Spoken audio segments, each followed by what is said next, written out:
Kutokana na tukio la kushambuliwa, kupigwa kwa mwanaharakati Mdude Nyagali, lakini pia kuchukuliwa ama kutekwa kwa sababu hajulikani wapi ambapo yupo mpaka sasa hivi. Sasa taarifa nyingi zilihusisha kwamba jeshi la polisi mkoa wa Mbeya limehusika na kumkamata Mdude Nyagali, si ndio? Hii ni taarifa kutokea Polisi Force Tanzania. Jeshi la polisi mkoa wa Mbeya la kanusha kumkamata Mdude. Umeelewa vizuri. Kwa hiyo kuna hapa taarifa kwa umma ambayo imewekwa kutokea kwenye jeshi la polisi. So nitakusomea kama ilivyo. Hii imetoka siku ya jana Mei 2, 2025 mara baada ya taarifa hizo kwenda viral sana kwenye mitandao ya kijamii kupitia ukurasa wao wa X.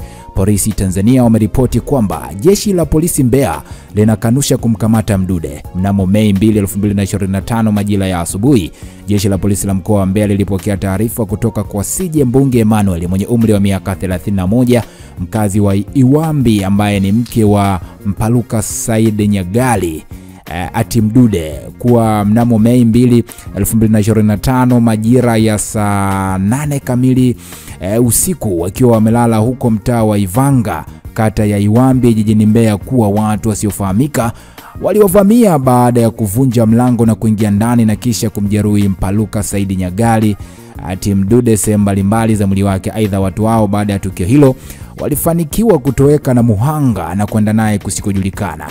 Jeshi la polisi mkoa wa Mbeya linakanusha taarifa zinazosambaa katika mitandao ya kijamii zikidai askari polisi kuhusika na tukio hili. Jeshi la polisi mkoa wa Mbeya linaendelea na ufuatiliaji ili kumpata muhanga na kuwabaini waliohusika katika tukio hili kwa hatua zaidi za kisheria. Jeshi la polisi mkoa wa Mbeya linatoa wito kwa yeyote mwenye taarifa za mahali alipo Mpaluka Said Nyagali ati Mdude azitoe ili kufanikisha kumpata, pamoja na taarifa za watu waliohusika katika tukio hili ili waweze kukamatwa. Imetolewa na kamanda wa polisi mkoa wa Mbeya. Kwa hiyo ndio hivyo. Hiyo ni taarifa kutoka jeshi la polisi, na wao wanasema hawajui ni akina nani ambao walimvamia Mdude baada ya kumfuata hapo nyumbani kwake majira ya saa 8 usiku, ambapo kama nilivyokuambia tukio hilo lilitokea usiku wa kuamkia siku ya jana tarehe 8 mwezi tarehe 2 mwezi wa 5 saa 8 kamili za usiku kama alivyoripoti jeshi la polisi. Umeelewa vizuri. Lakini pia polisi wao wamekanusha taarifa zinazosambaa katika mitandao ya kijamii ambapo taarifa hizo zinadai kuwa polisi kuhusika na tukio hilo. Umeelewa vizuri. Jeshi la polisi mkoa wa Mbeya ambapo wao wamesema wanaendelea na uchunguzi kujua ni wapi watumiwa watawapata, lakini pia ni wapi muhanga amepelekwa, si ndio? Hiyo ni taarifa kutoka jeshi la polisi Tanzania. Umeelewa vizuri. Na kamanda wa jeshi la polisi mkoa wa Mbeya amekanusha taarifa hizo kwamba polisi kuhusika na tukio hilo, lakini pia wanaendelea na uchunguzi. Mtazamo wako ni nini? Hii ni VOT Media. Hakikisha umesubscribe ili kupata taarifa nyingi zaidi. Ngoja nipite na comment mbili ambazo zimeandikwa hapa. Wewe unasema just look at us. Everything is backwards. Everything is upside down. Doctor destroy us. Lawyers destroy justice. Universities destroy knowledge. Governments destroy freedom. The major Tanzania media destroy information and the religion destroy spirituality. Sio umeelewa vizuri. Kwa hiyo huyo anazigusa zile sekta nyeti kwamba kila kitu sasa hivi kinadondoka ama kinawekwa tofauti na vile ambavyo kinatakiwa kiwekwe. Anasema kila kitu kimegeuka juu chini, chini juu.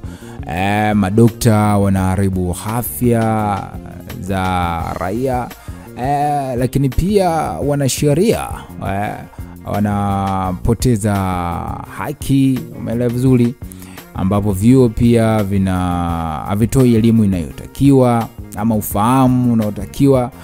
Government pia inapoteza ile uhuru, umeelewa, wananchi wake. Lakini pia